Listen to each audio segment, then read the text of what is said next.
Hello, and welcome to another CalmCast narration. This is part 2 of Anna Sewell's Black Beauty. So sit back, relax, and enjoy. A Strike for Liberty. The next day, Lord W. came to look for us. York then told him what John had said about us. Well, said Lord W., you must keep an eye to the mare, and put the bearing rein easy. I dare say they will do very well with a little humouring at first. I'll mention it to her ladyship. In the afternoon we were harnessed and put in the carriage. As the stable clock struck 3, we were led around to the front of the house. It was all very grand, but not half so pleasant as Birtwick, if a horse may have an opinion. 2 footmen were standing ready, and presently we heard the rustling sound of silk as my lady came down the flight of stone steps. She stepped around to look at us. She was a tall, proud-looking woman, and did not seem pleased about something, but she said nothing and got into the carriage. This was the first time I ever wore a bearing rein.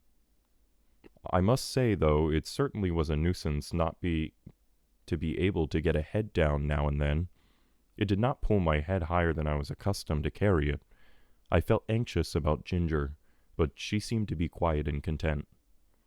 The next day at 3 o'clock, we were again at the door, and the footmen as before. We heard the silk dress rustle, and the lady came down the steps. In an imperious voice she said, "York, you must put those horses' heads higher. They are not fit to be seen." York got down and said very respectfully, "I beg your pardon, my lady, but these horses have not been reined up for 3 years. My lord said it would be safer to bring them to it by degrees. But, if your ladyship pleases, I can take them up a little more." "Do so," she said. York came round to our heads and shortened the rein himself 1 hole. I think.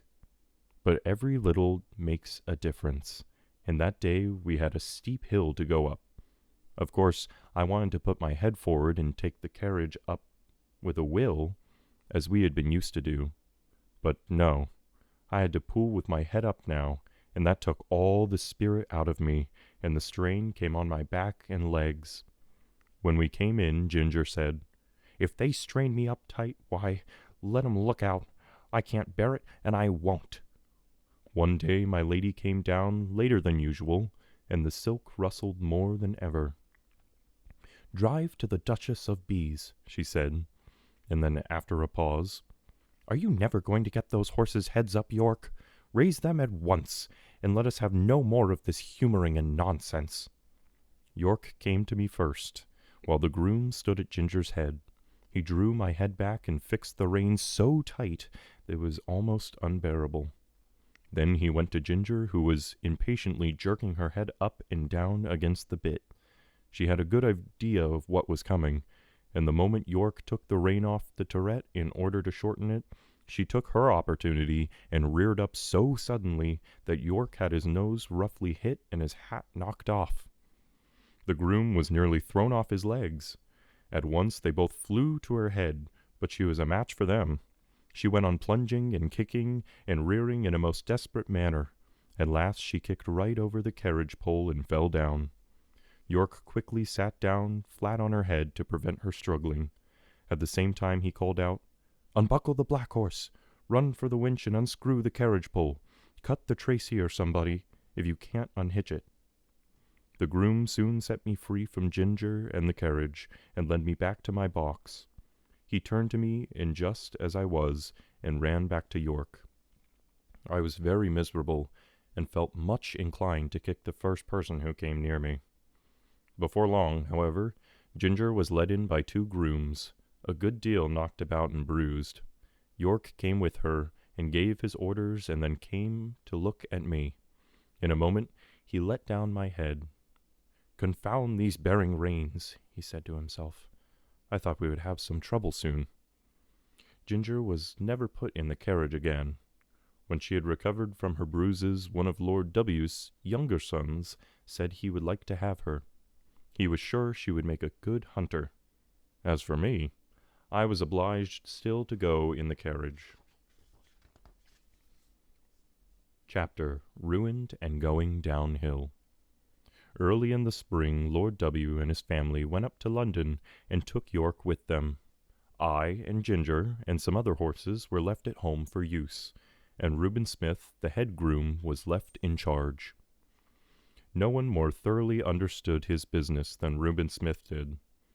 When he was all right, there could not be a more faithful or valuable man. But he had one great fault, and that was the love of drink. He used to keep steady for weeks and months at a time. Then he would break out and have a bout of it, as York called it, and be a disgrace to himself and a nuisance to all who had done work with him. He was, however, so useful that York kept it from the Earl's knowledge. It was now early in April, and the family was expected home some time in May. The light brougham was to be freshly brought up, and it was arranged that Smith would drive to town in it and ride back. For this purpose he took the saddle with him, and I was chosen for the journey. We left the carriage at the maker's, and Smith rode me to the White Lion Inn, and ordered the hostler to feed me well and have me ready for him at 4 o'clock. A nail in one of my front shoes had started to come loose as I came along, but the hostler did not notice it until about 4 o'clock. Smith did not come into the yard until 5, and then he said he was not leaving till 6, as he had met some old friends. The man then told him of the nail, and we asked if he should have the shoes looked into. "No," said Smith, "that will be all right till we get home." He spoke in a very loud way, and I thought it unlike him not to see about the shoe, as he was generally very peculiar about nails in our shoes. It was nearly 9 o'clock before he called for me. He seemed in a very bad temper, and was abusive to the hostler, though I could not imagine why. "Have a care, Mr. Smith," the landlord called from the door, but Smith answered angrily. Almost before we were out of town he began to gallop, frequently giving me a sharp cut with his whip, though I was going at full speed. The moon had not yet risen, and it was very dark. Going over the stony roads at this pace, my shoe became looser, and when we were near the turnpike gate, it came off. Beyond the turnpike was a long piece of road upon which fresh stones had been laid, large, sharp stones, which no horse could be driven quickly without danger. Over this road, with one shoe gone, I was forced to gallop at my utmost speed. Of course, my shoeless foot suffered dreadfully. The hoof was broken and split down to the very quick, and the inside was terribly cut by the sharpness of the stones. This could not go on. The pain was too great. I stumbled and fell hard on both my knees. Smith was flung off by my fall, and since we had been going at such a speed, he must have fallen with great force. I soon recovered my feet and limped to the side of the road where I was free from the stones. The moon had just risen above the hedge, and I could see Smith lying a few yards beyond me. He did not rise, and though he lay in the full moonlight, I could see no motion. I could do nothing for him, nor myself, but oh, how I listened for the sound of a horse, or wheels, or footsteps. The road was not much used, and at this time of the night we might stay for hours before help came to us. It must have been nearly midnight when I heard at a great distance the sound of a horse's trot. As the sound came nearer and nearer, I was sure I could recognize Ginger's step. I neighed loudly and was overjoyed to hear an answered neigh from Ginger and men's voices. They came slowly over the stones and stopped at the dark figure that lay on the ground. One of the men jumped out and stooped down over it. "It is Reuben," he said, "and he does not stir." The other man followed and bent over Smith. "He's dead," he said. They raised him up, but there was no life, so they laid him down again and came and looked at me. They soon saw my cut knees. "Why, the horse has been down and thrown him. Who would have thought the black horse would have done that? Nobody thought he could fall. Reuben must have been lying here for hours. Odd, too, that the horse has not been moved from the place." Robert, the groom, tried to lead me forward. I made a step, but almost fell again. "Hello? He's bad in his foot as well as his knees. Look here, his hoof is cut to pieces. He might well go down, poor fellow. I tell you what, Ned, I'm afraid it was the old thing again with Reuben. Just think of him riding a horse over these stones without a shoe. Why, he might as well try to ride him over the moon. Then it was decided that Robert should lead me, and the other groom would take Reuben Smith's bodies home in a dog cart. I shall never forget that night walk. It was more than 3 miles. Robert led me very slowly, and I limped and hobbled on as well as I could with great pain. I'm sure Robert was very sorry for me, for he often patted and encouraged me. At last I reached my own box and had some corn. Robert wrapped up my knees in wet cloths. Then he tied up my foot in a bran poultice and drawed out the heat and cleanse it before the horse doctor saw it in the morning. I managed to get myself down on the straw and slept in spite of the pain.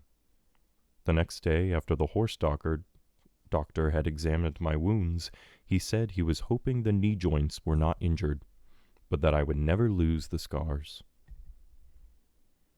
When my knees were sufficiently healed, I was turned into a small meadow for a month or so. Though I enjoyed the liberty and the sweet grass, I missed Ginger very much. I often neighed when I heard horses' feet passing in the road, but I seldom got an answer, till one morning the gate was opened, and who should come in but dear old Ginger.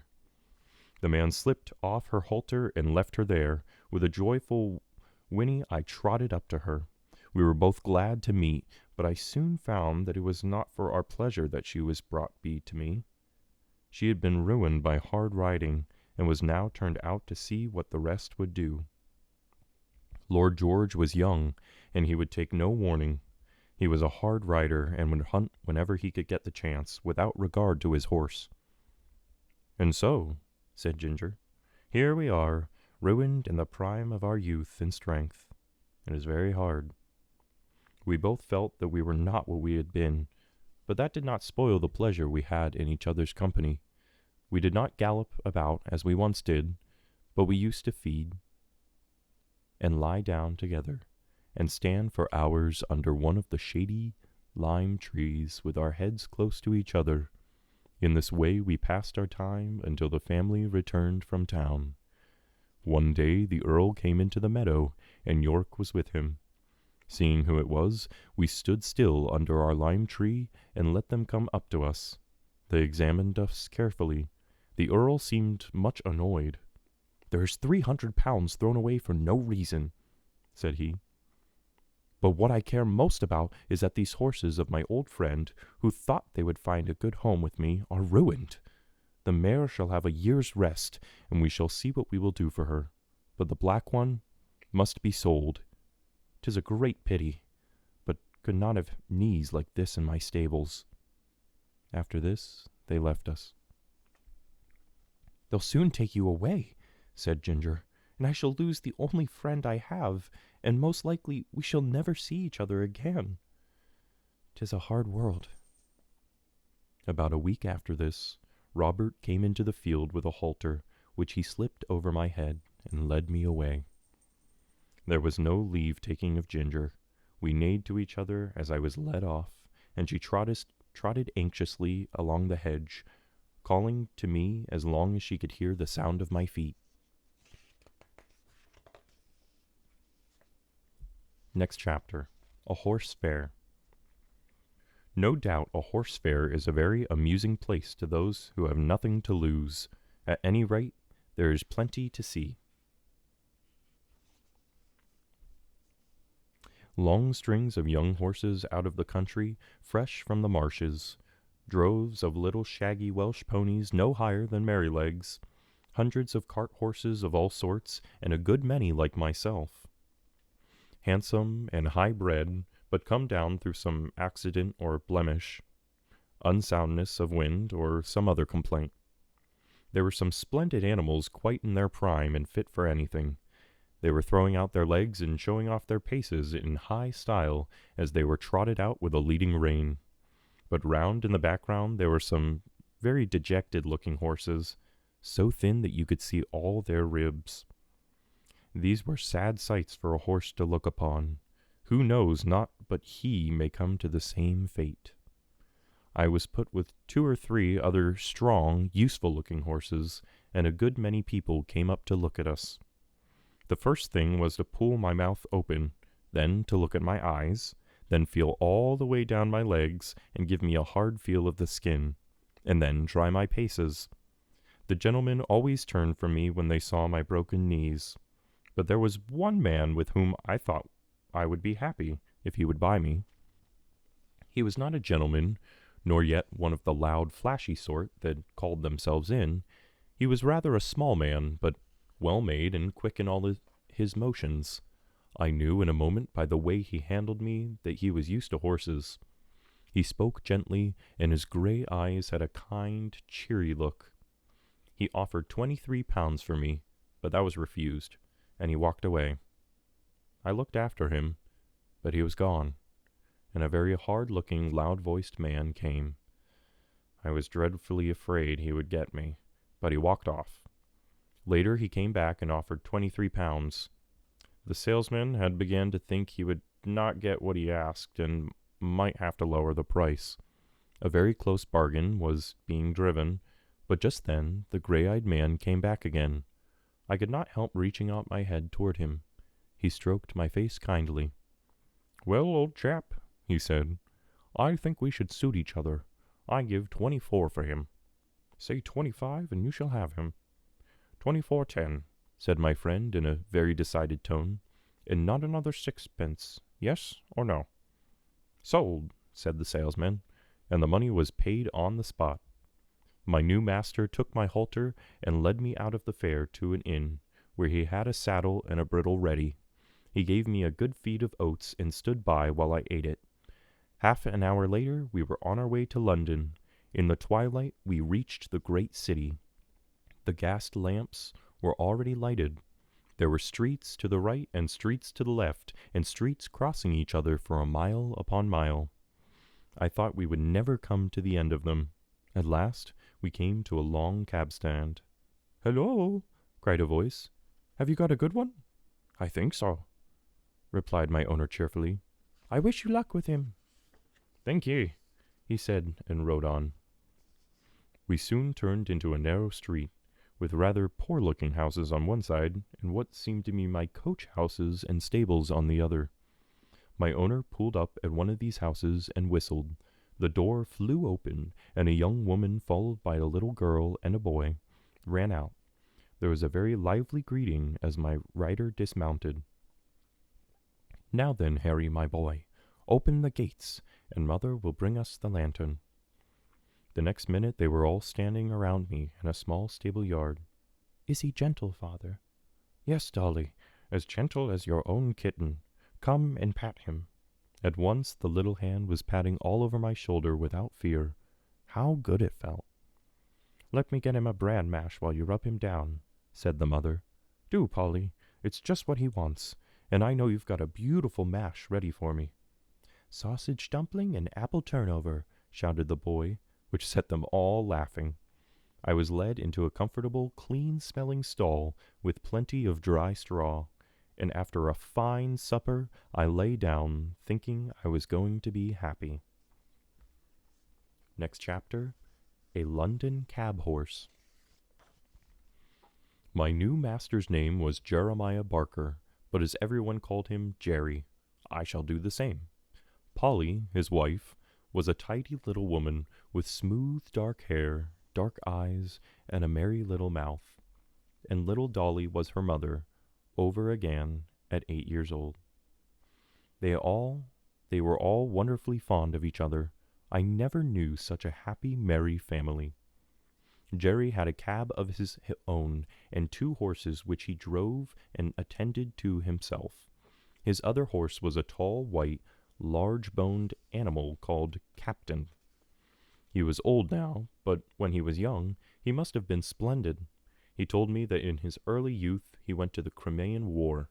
He belonged to an officer in the cavalry, and used to lead the regiment until his master was killed. The next morning, when I was well groomed, Polly and Dolly came into the yard to see me and make friends.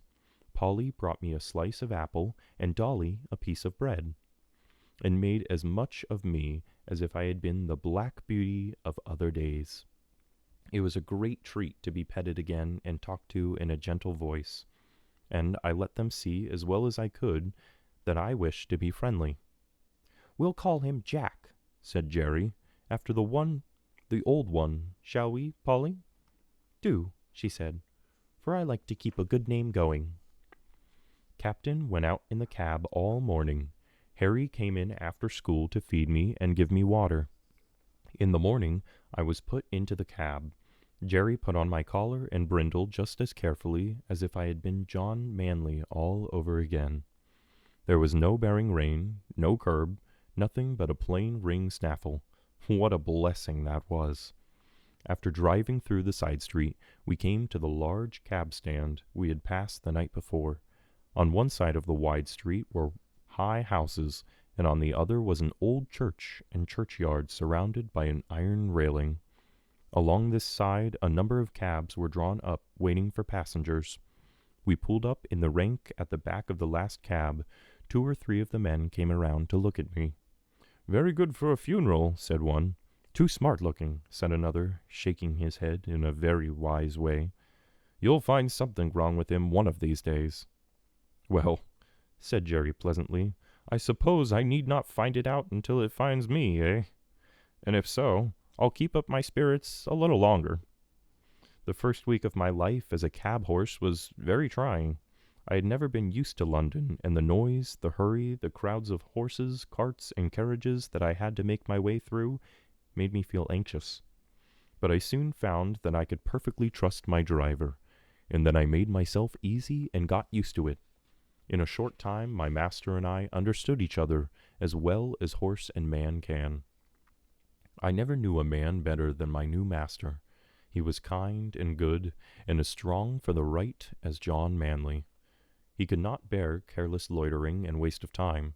Nothing was so near making him angry as to find people, who were always late, wanting a cab horse to be driven hard to make up for their idleness. One day 2 wild-looking young men came out of a tavern and called Jerry. "Here, cabby, look sharp, we are rather late. Put on the steam and take us to Victoria Station for the 1 o'clock train. You shall have a shilling extra." "I shall take you at the regular price, gentlemen. Shillings don't pay for putting us on the steam like that." Another cab was standing next to ours. The cabby flung open the door and said, "I'm your man, gentlemen. My horse will get you all right." As they set off at a great pace, Jerry patted me on the neck. "No, Jack, a shilling would not pay for that sort of thing, would it, old boy?" One Sunday morning, Jerry was cleaning me in the yard when Polly came up to us, looking very full of news. "What is it?" said Jerry. "Well, my dear," she said, "poor Dinah Brown has just had a letter to say that her mother is dangerously ill and she must come right away if she wishes to see her alive. The place is out in the country, and if she takes the train she would still have more than 5 miles to walk. She wants to know if you would take her in a cab, and she promises to pay you as soon as she gets the money." "Tut, tut, we'll see about that. It's not the money I'm thinking about, but of losing our Sunday. The horses are tired, and I'm tired too. That's where it pinches." "It pinches all around, for that matter," said Polly, "for it's only half Sunday without you. But you should know that we should do to other people as we would like them to do to us. And I know very well what I should like if my mother was dying." "Why, Polly, you are as good as the minister, and so, as I've had my Sunday sermon early today, tell Dinah I'll be ready for her at 10. And ask Butcher Braden if he would lend me his light trap. He never uses it on Sunday, and it would make a wonderful difference to the horse." Away she went, and soon returned, saying he could have the trap and welcome. "All right," said he. "Now put me up a bit of bread and cheese, and I'll be back in the afternoon as soon as I can." At 10 o'clock we started. It was a fine May day, and as soon as we were out of town, the sweet air, the smell of the fresh grass, and the soft country roads were as pleasant as they used to be, and I began to feel quite fresh. Dinah's family lived in a small farmhouse close by a meadow with some fine shady trees. There were 2 cows feeding in it. A young brother of Dinah's offered to tie me up in a cowshed and invited Jerry to come into the house for dinner. "If your cows would not be offended," said Jerry, "there is nothing my horse would like so much as an hour or 2 in your beautiful meadow. It would be a rare treat for him, and for me, too, as I have brought some dinner with me." "Do, and welcome," said the young man.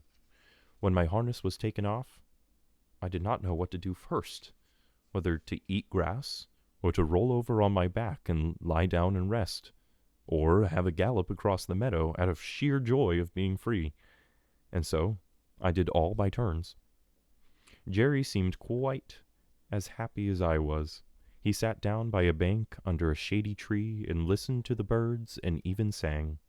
He then ate his bread and cheese and gave me a good feed of the oats he had brought along. The time seemed all too short. I had not been in a field since I left poor Ginger at Earlshall.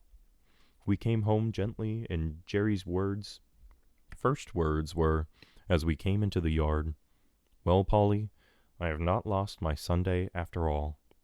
For the birds were singing hymns in every bush, and I joined in the service. And as for Jack, he was like a young colt. Jerry's New Year. The winter came in early that year, with a great deal of cold and wet. There was snow, sleet, or rain almost every day for weeks, changing only for keen winds or sharp frosts. The horses all felt it very much. When it is a dry cold, a couple of good thick blankets will keep the warmth in us. But when it is soaking rain, they will soon get wet through. One day, while our cab was parked outside one of the parks, a shabby old cab drove up beside ours. The horse was an old, worn-out chestnut, with an ill-kept coat and bones that showed plainly through it. I had been eating some hay, and the wind blew a bit of it that way. The poor creature put out her long, thin neck and picked it up, and then turned round and looked for more. There was a hopeless look in the dull eye, and then, as I was trying to think of where I had seen that horse before, she looked full at me and said, "Black Beauty, is that you?" It was Ginger! But how changed! The beautifully arched and glossy neck was now straight and lank. The face that was once so full of spirit and life was now full of suffering, and I could tell by her frequent cough how bad her wind was. I sidled up to her a step or 2 so that we might have a quiet talk. It was a sad tale she had to tell. After a rest of Earlshall, she was sold, and for a while got along very well. But the old strain returned, and she was again sold. In this way she changed hands several times, always getting lower down. And so at last, said she, I was bought by a man who rents out cabs and horses. The man who hires me has to pay a lot of money to the owner, so it's all week round and round, with never a Sunday's rest. You used to stand up for yourself if you were ill-used, I said. Ah, she said, I did once, but it's no use. Men are strongest, and if they are cruel and have no feeling, there is nothing we can do but bear it to the end. I wish I was dead. I was very troubled, and I put my nose up to hers, but I could say nothing to comfort her. Soon her driver came up, and with a tug at her mouth backed her out of line and drove off. I felt very sad indeed. A few days after this, a cart with a dead horse in it passed our cab stand. It was a chestnut horse with a long, thin neck. I saw a white streak down the forehead. I believe it was Ginger. I hoped it was, for then her troubles would be over. It was now Christmas week, and we had a great deal of late work. Christmas and the New Year are very merry times for some people, but for cabmen and cabmen horses, it's no holiday. Sometimes drivers and horses have to wait for hours in the rain or frost, shivering with cold, while the people within are dancing the night away. On the evening of New Year, we took 2 gentlemen as a house in the West End. We were told to come to them at 11. As the clock struck 11, we were at the door, for Jerry was always punctual. The clock struck the quarters and then struck 12, but the door did not open. It had grown very cold, and there was no shelter. Jerry got off his box and came and pulled my blankets a little more over my neck. Then he walked up and down, stamping his feet. He began to beat his arms, but that set him up coughing. So he opened the cab door and sat at the bottom, and was a little sheltered. At 1:15, the door opened, and the two gentlemen came out. They got into the cab without a word and told Jerry where to drive, an address 2 miles away. My legs were numb with cold, and I thought I was going to stumble. At last we got home.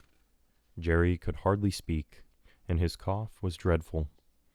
Polly opened the door and held the lantern for him. "Can't I do something?" she asked. "Yes, get Jack something warm, and then boil me some gruel." This was said in a hoarse whisper. He could hardly get his breath, but he gave me a rub-down as usual, and even brought extra straw for my bed. Polly brought me a warm mash, and then they locked the door. It was late the next morning before anyone came, and then it was only Harry and Dolly. Harry cleaned us and fed us, and swept out the stalls, but he neither whistled nor sang, and Dolly was crying. I could gather from what they had said that Jerry was dangerously ill. So 2 days passed, and there was great trouble indoors. On the third morning, when one of the other cabmen came to inquire about Jerry, Harry was smiling. "Father is better," he said. "Mother hopes he will get well." Jerry grew steadily better, but the doctor said that he must never go back to cab work again. One day Dolly came running into the stable where Harry was brushing me. "Who lives at Fairstowe, Harry?" she asked. "Mother has a letter from there." She seemed so glad and ran upstairs to Father with it. "Don't you know? That's Mrs. Fowler's place, Mother's old mistress," Harry said. "Mother wrote her last week. Run and see what she said, Dolly." In a few minutes Dolly came dancing back into the stable. "Oh, Harry, there was never anything so beautiful. Mrs. Fowler says we are all to go and live near her. There is a cottage that will just suit us, and a garden and a hen house and everything. And her coachman is leaving in the spring, and then Father will take his place." It was quickly settled that as soon as Jerry was well enough, they would move to the country, and that the cab and horses would be sold as soon as possible. The day came for going away. Jerry had not been allowed to go out yet, and I never saw my dear master after that New Year's Eve. Polly and the children came to bid me good-bye. "Poor old Jack, dear old Jack. I wish we could take you with us," Polly said, but she put her face close to my neck and kissed me. Dolly was crying and kissed me too. Harry stroked me but said nothing. He seemed very sad. And so I was led away to my new place. Hard times. I was sold to a corn dealer whom Jerry knew, and with him he thought I would have good food and fair work. In the first, he was quite right, and if my new master had been there all the time, I do not think I would have been overloaded. But there was a foreman who was always hurrying and driving everyone, and no horse can stand up against overloading. I was getting so worn out from this cause that a younger horse was brought in my place, and I was then sold to a large cab owner. His name was Nicholas Skinner, and he had black eyes, a hard mouth, and a harsh voice. He was hard on the men, and the men were hard on the horses. In this place we had no Sunday rest, and it was in the heat of summer. My driver had a cruel whip with something so sharp at the end of it that sometimes drew blood. My life was now so utterly wretched that I wished I might, like Ginger, drop down dead at my work. One day my wish very nearly came to pass. We picked up an unusually heavy load of luggage and passengers from the railroad station, and I had neither food nor rest since the morning. I did my best and got along fairly well till we came to Ludgate Hill. Then, in a single moment, I cannot tell how, my feet slipped from under me, and I fell heavily to the ground on my side. I lay perfectly still. Indeed, I had no power to move, and I thought now I was going to die. I heard a sort of confusion around me, and I did not even open my eyes. I could only draw a gasping breath now and then.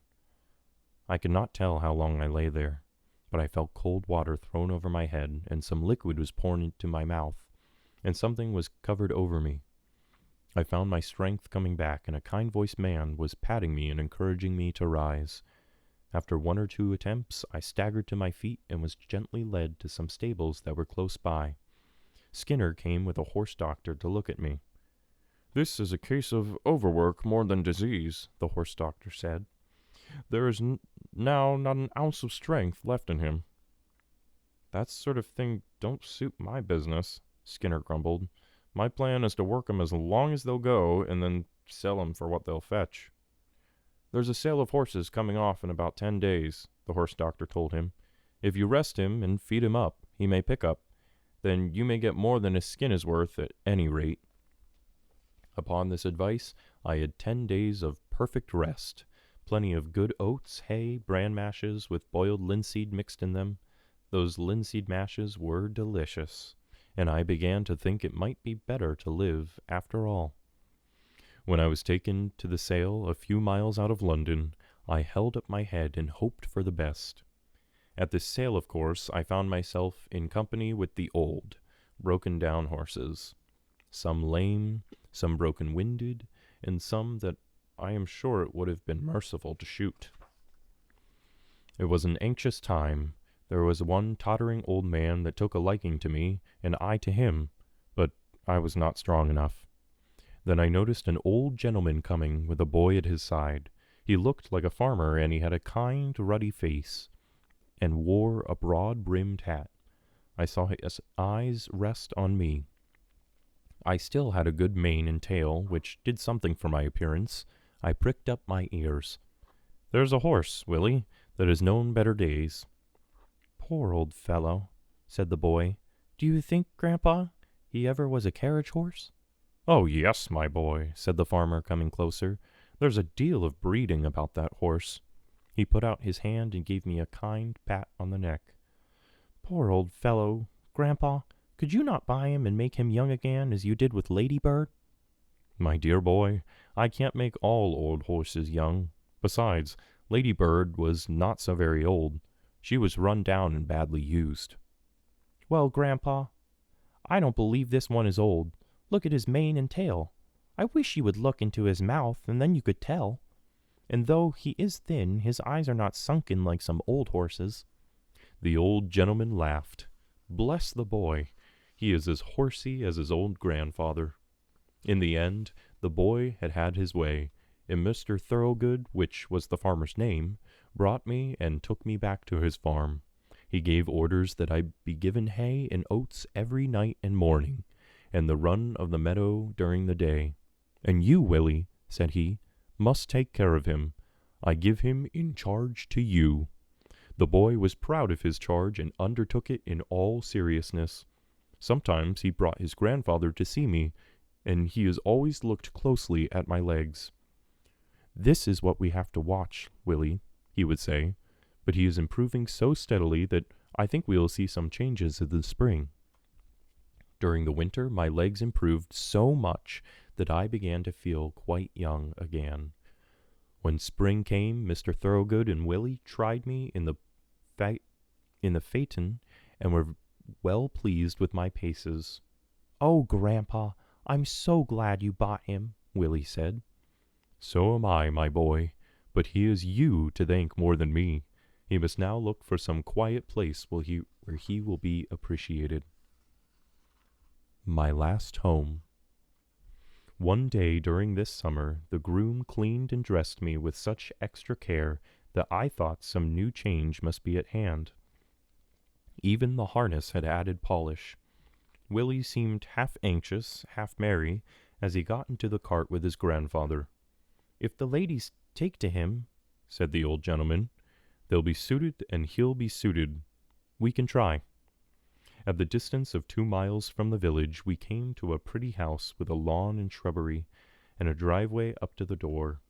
Willie rang the bell and asked if Miss Blomefield or her sisters were at home. Yes, they were. So, while Willie stayed with me, Mr. Thoroughgood went into the house. Soon he returned, followed by 3 ladies. The very stately-looking one was the oldest sister. They all came and looked at me and asked questions. Mr. Thoroughgood suggested they take me on a trial and let their coachman see what he thought of me. "You have always been such a good adviser to us about our horses," said the stately lady. "That we will accept your offer with thanks." The next morning a smart-looking young man came for me. I was led home, placed in a comfortable stable, fed, and left to myself. The next day, when my groom was cleaning my face, he said, "That is just like the star that Black Beauty had. He is much the same height, too. I wonder where he is now." A little further on, he came to the place in my neck where I had been bled, and where a little knot was left in the skin. He almost started, and began to look over me carefully, talking to himself. "White star in the forehead, one white foot on the off side, this little knot just in that place," then looking at the middle of my back. "And as I am alive, there's that little patch of white hair that John used to call Beauty's 3-penny bit. It must be Black Beauty. Why, Beauty, you know me, little Joe Green that almost killed you?"